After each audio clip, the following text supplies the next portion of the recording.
All right, welcome to episode 3. So what I'm going to be doing today, what I'm going to show you today, is the further work on the neck. So of course, I have to focus now on the fretboard, which I mentioned on the last video.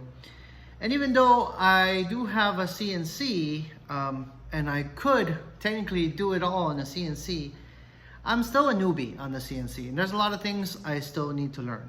So what I'm going to be doing on this video, what I'm going to show you how to do it on this video, is maybe not the best way of doing it, but the way that you can do it if you're just starting on the CNC and you have a very basic CNC software.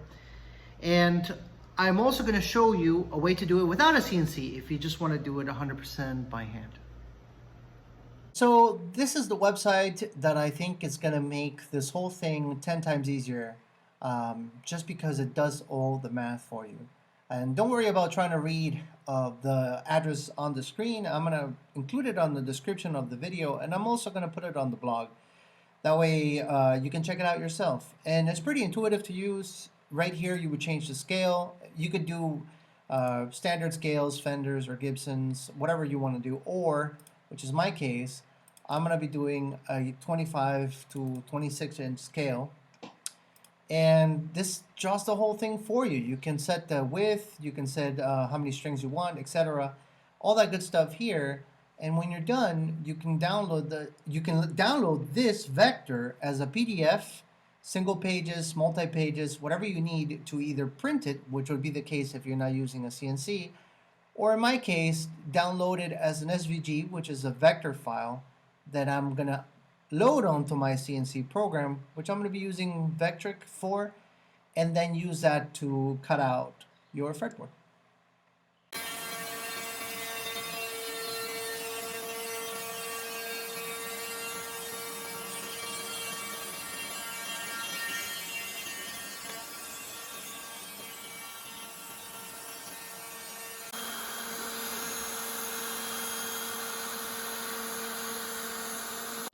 It turns out my brother showed me this tool many years ago and I forgot all about it, and then I found it all by myself. I tried to take credit and he got upset, so there you go.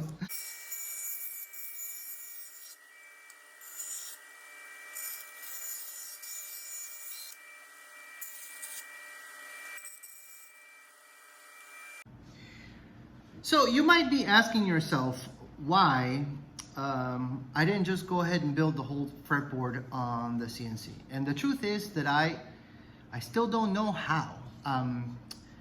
The CNC is kind of new to me, not so much to my brother. He's owned one for years, but I've only had one operating in the shop for almost a year now. Is that an excuse? Maybe not a good one, but it is. And I've been slowly but surely getting more comfortable with the tool. I have nothing against building guitars using the CNC for all operations. I just don't know currently how to do it. Hopefully I will learn, I'll get better, and I'll start doing some other things with the CNC. Okay, so all that the CNC did was go, I don't even know how much that is. It's not even a millimeter. It just kind of scraped the surface of the fretboard. But that saves me a lot of headaches trying to get all those layouts done perfectly. All I got to do after that, after gluing the fretboard on the neck, is using my Japanese saw. I got this from StewMac forever ago. I don't even remember, maybe 10 years ago, and it's still working pretty good. I'm gonna deepen all these grooves made by the V-bit to the correct depth. And after that, I'm gonna work out the radius with a sanding block. All right, so carefully I took my time to lay this out, and obviously following the lines that I transferred, I got everything as good as it's gonna get, really, clamped down onto the neck. Of course, there's no glue right now. This is a dry run. And funny enough, I can't believe this is a controversial thing, but some people will get really upset about this, online at least, in the comments of YouTube, which the best advice I think I ever heard is don't read them, but anyways.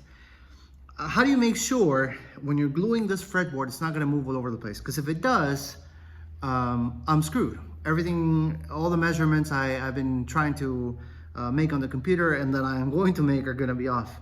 So the easiest way that I found is to use side knots.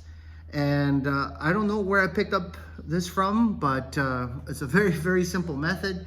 It's basically using them like location pins. So once I have the neck in this state, all measured, good to go, everything's flush, I can, using the right drill bit, I can go right through a fret, and then put a little bit of super glue on that pin. I take it out, put super glue on that pin, cut it out, and I have a way to put the fretboard exactly where it is right now. It doesn't really matter because this is plastic. So once it's dry, I can just cut with the saw. It's plastic, it's really no big deal. But it's gonna prevent this from sliding around, because as you may know, when you put glue between two surfaces and you put pressure with a clamp, it just starts sliding around. There's another trick. You can use salt. Some people use these specialty clamps that have like a zip tie, and then you screw them, and that seems to work for them, but that doesn't work for me. So this is the only like idiot-proof system, and since I can be an idiot, this is what works for me. So I'm gonna go ahead and do that. Okay, so one last dry run before I commit with glue. Here we go.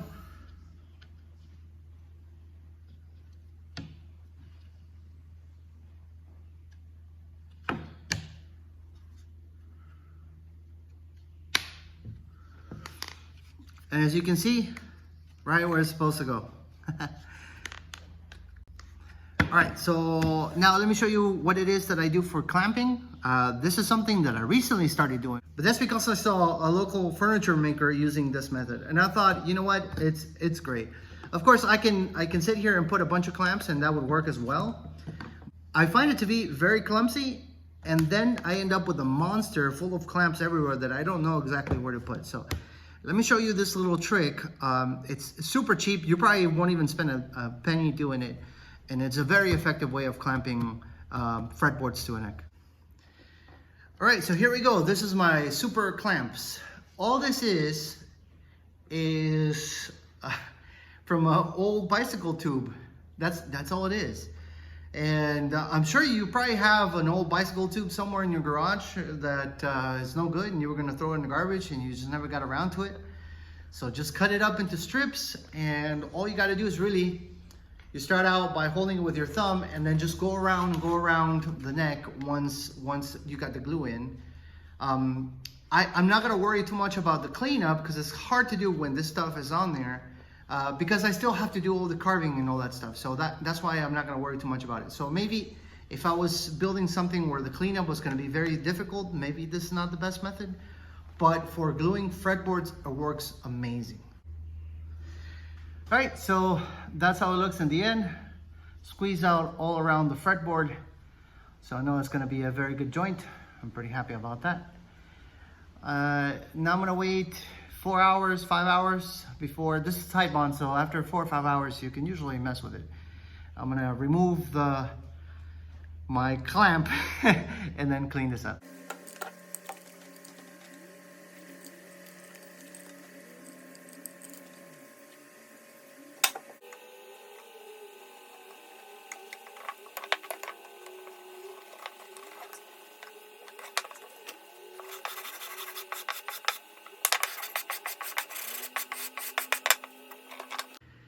I want to make a short little parenthesis here, because if you are going to attempt to build a guitar and you actually buy yourself one of these saws that are required for cutting the fret slots, you also might get yourself a depth stop, which is a very intuitive little gadget you attach to the side of your saw, and that way you can only cut to a certain depth. So you measure with the fret, make sure that it's gonna clear the tang, and you go for it.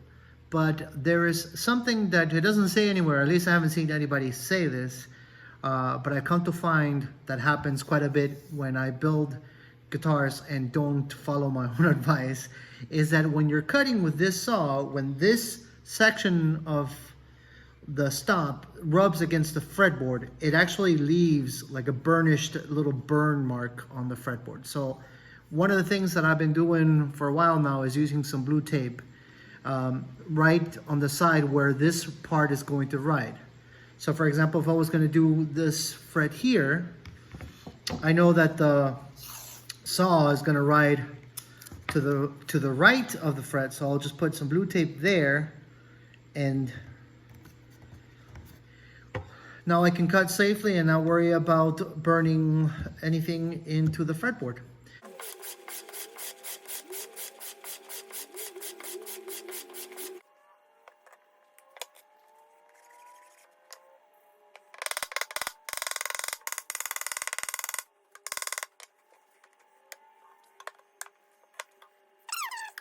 Even though that was a 10-minute video, possibly 11-minute video for you, all those sections of video were recorded over like a whole week of work. And the reason being is because, especially with the neck, you have to take your time and just try to make it as perfect as you possibly can. And of course, now the fretboard is done, the frets are in, I already did all the leveling, all the polishing, so they look really pretty and shiny. And I am moving on to working on the body itself, figuring out the saddles and all that good stuff. But this is going to close video number 3. As a reminder, I am going to leave some links on the bottom of the video, on the bottom of the blog, so you can check out that tool. And in case you are wondering if the printing the file is going to work, it is going to work, but you have to make sure your settings on the DPI in your printer are correct, and the letter size and all that good stuff. I've done it before I had CNC. That was a good way to make templates for cavity controls, for necks, and I've done it for over the years plenty of times. So I recommend it 100%. You don't need really specialized tools to make this happen. You just need the want. All right, so that is it.